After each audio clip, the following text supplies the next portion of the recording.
Sous la supervision du Premier ministre Jean-Michel Samalukonde Kyenge, le séminaire du gouvernement de l'Union sacrée s'est poursuivi à son deuxième et troisième jour. Plusieurs orateurs se sont succédés pour développer différents thèmes. Pour les journées du vendredi 23 et samedi 24 juillet 2021, à titre illustratif, les thèmes ci-après ont été abordés. Leadership et gouvernance, gouvernance économique et financière en RDC, rôle et importance du partenariat public-privé, organisation de l'armée et de la police, ainsi que les relations avec le gouvernement, la République démocratique du Congo à l'ère de la diplomatie de développement, enjeux, défis et opportunités, sujet développé par l'honorable Edouard Mokolo Apombo.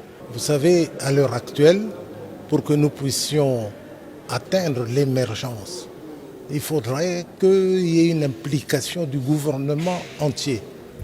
Parce que je sais que la diplomatie, c'est l'affaire des relations extérieures, mais tout le gouvernement est intéressé pour développer une nouvelle attitude, un nouveau comportement face aux enjeux de l'heure.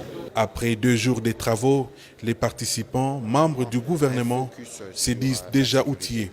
En tout cas, je crois qu'au regard de l'assiduité et de la participation de membres du gouvernement, on peut dire à ce stade que les objectifs seront atteints en termes d'une meilleure connaissance de pratiques publiques, mais en termes aussi de travail conjoint pour voir comment nous assurons la cohésion et surtout comment on arrive à faire savoir ce que nous faisons.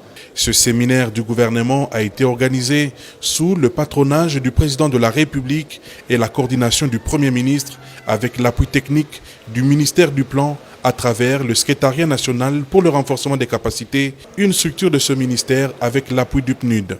Un motif de satisfaction du ministre d'État Christian Mando Simba Kabolo. Aujourd'hui, l'état des lieux a été fait dans tous les secteurs. Cette connaissance un peu élargie va nous permettre, dès que nous rentrons dans nos cabinets, de savoir exactement qu'est-ce que nous devons faire et en nous attendant, bien entendu, à l'évaluation qui doit se faire semestriellement par le chef de l'État et le chef du gouvernement.